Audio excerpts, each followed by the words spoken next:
Hey, it's Nikachu. In today's video, we're gonna take a look at awesome Magic the Gathering combos that are gonna impress your friends.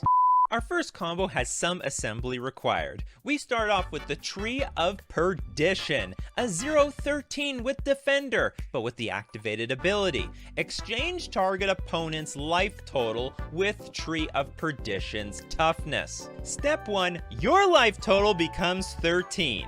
It would be a shame if something happened to it. Step 2, Boros Reckoner.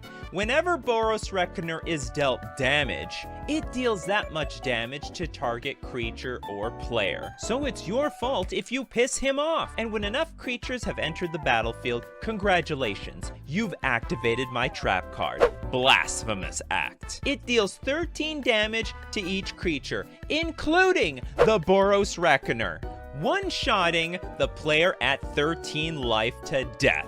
13, that's bad luck.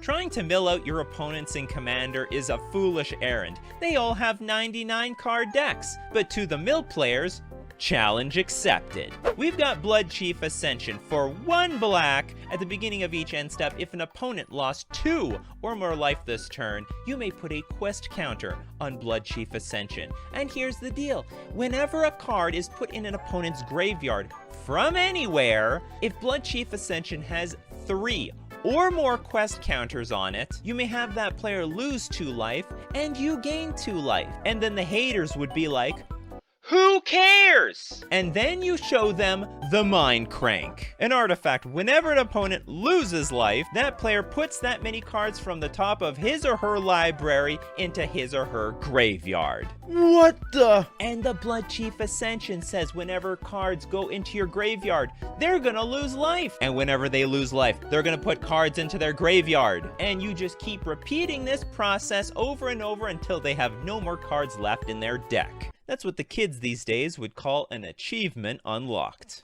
So here's a cute combo no one's gonna see coming. We've got the Pure Sight Marrow, innocent little fishy merfolk with a very bizarre activated ability. It's a hybrid of either blue or a white, but you gotta untap it, which means it's gotta already be tapped for you to activate this thing. Look at the top card of your library. You may remove it from the game. And it's time to give this baby its bottle. Paradise Mantle. 0 mana equipment. Equipped creature has tap. Add 1 mana of any color to your mana pool. So the point is you equip the Pure Sight Marrow with this. Tap it to add a mana. And then you use that mana to untap the Pure Sight Marrow. Then you get to choose to exile the top card of your library. Retap your Pure Sight Marrow.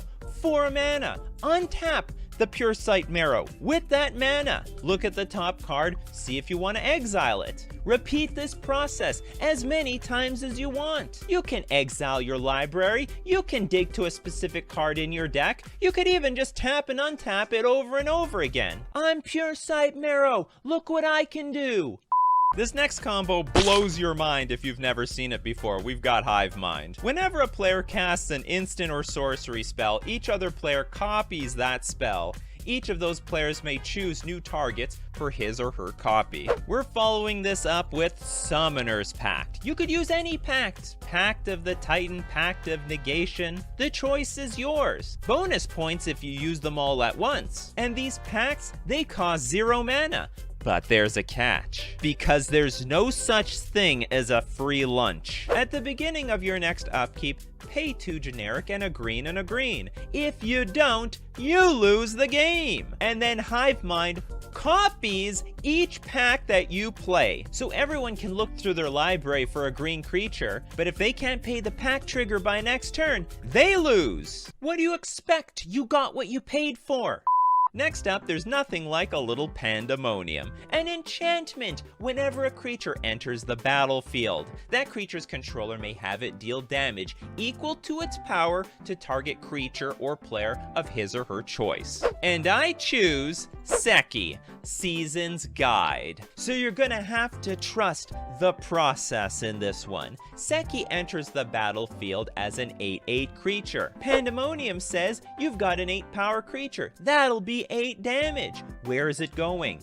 Back to the Seki. You'll remove 8 counters, but then get 8/1/1 spirit creature tokens. Pandemonium sees the spirits and asks, where do you want that damage? This time, your face. And once your opponent's got a taste of damage, it's time to repeat the process. You're gonna sacrifice all 8 spirits in play to bring the Seki from the graveyard back to the battlefield. It's gonna deal damage to itself. You get the spirits back. Pandemonium deals more damage to your opponents. Then you sack the spirits to get the Seki back. Rinse and repeat. Remember, the name's Seki, not Sucky.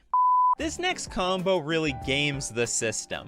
We've got Unburial Rites. Return target creature card from your graveyard to the battlefield. And we can even cast this card from the graveyard because it's got a flashback for 1 white and 3 generic. All we need is Unburial Rites and some random creature in the graveyard, and we're online. How do we do it? Introducing Gifts Ungiven. Search your library for up to 4 cards with different names and reveal them.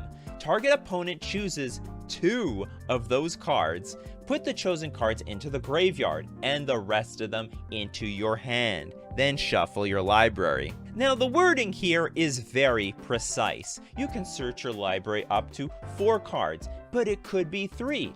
It can even be 2. And it's at that moment that a light bulb turned on in Billy's brain.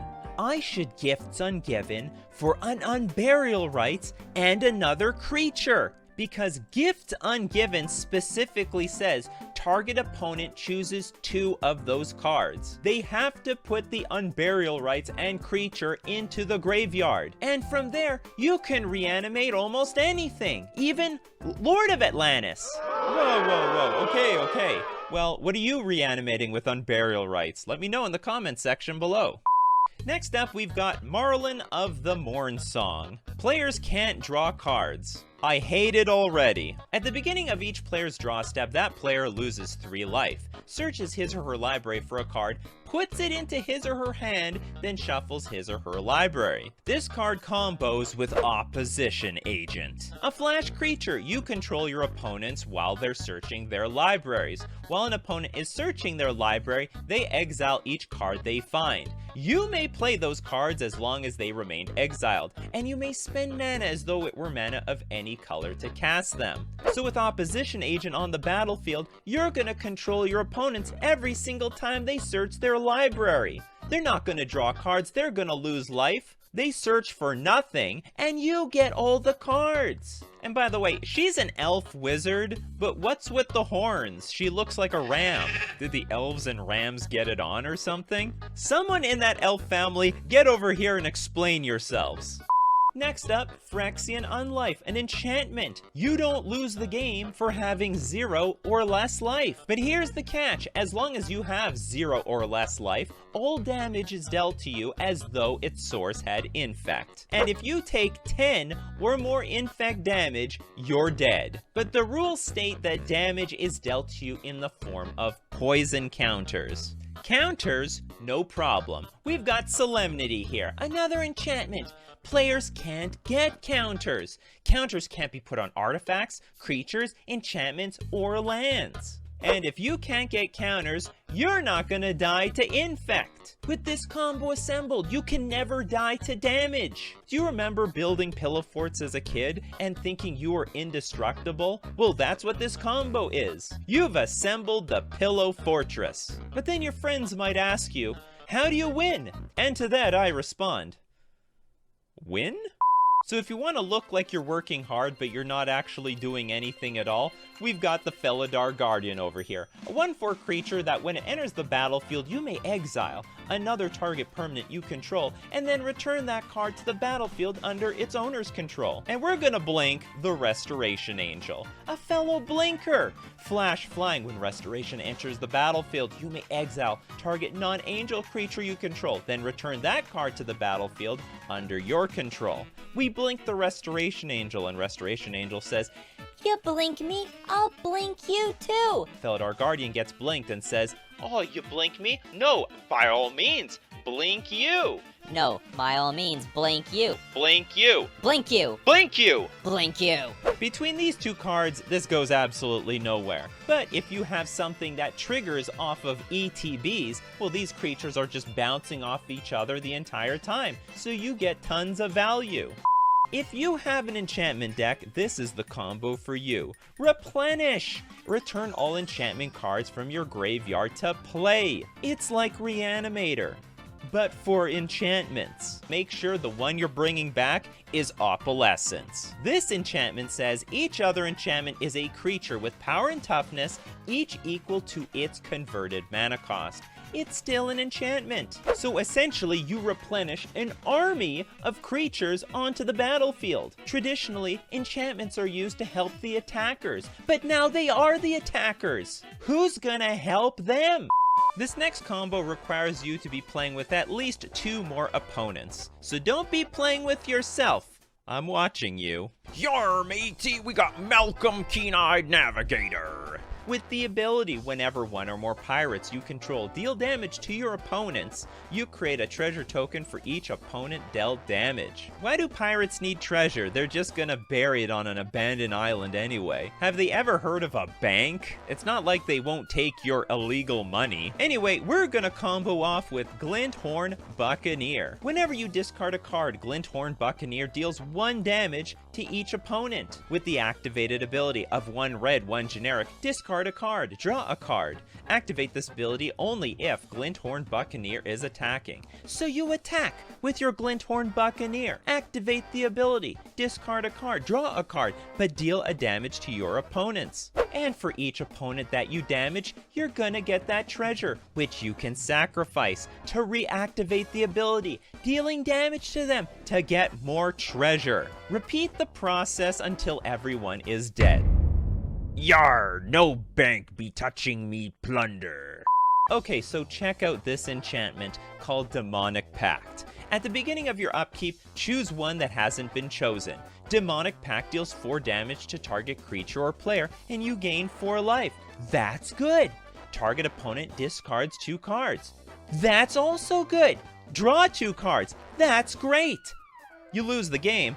That's bad. So here's the deal. Each upkeep, we're gonna use up the 3 best abilities on this enchantment. And before it kills you, you're going to harmlessly offer this to your opponent. Target opponent gains control of target permanent you control. This picture of this adorable kitten will forever strike fear in the hearts of your friends.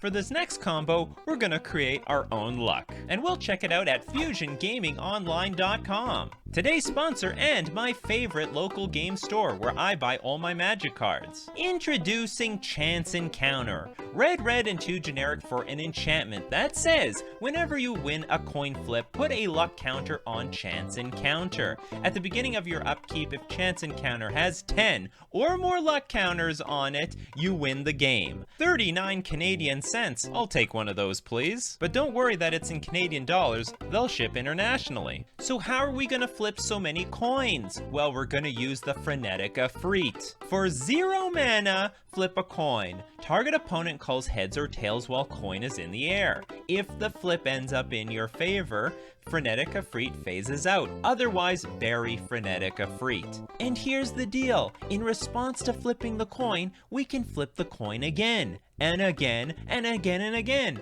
I'm gonna put 1 million coin flips on the stack. I only need to win 10 of them for Chance Encounter to win me the game. What are the odds of losing 1 million coin flips? And if you're looking to get some of these combo cards, don't forget to use coupon code Nikachu at checkout to support the channel and get yourself 5% off all your purchases at FusionGamingOnline.com.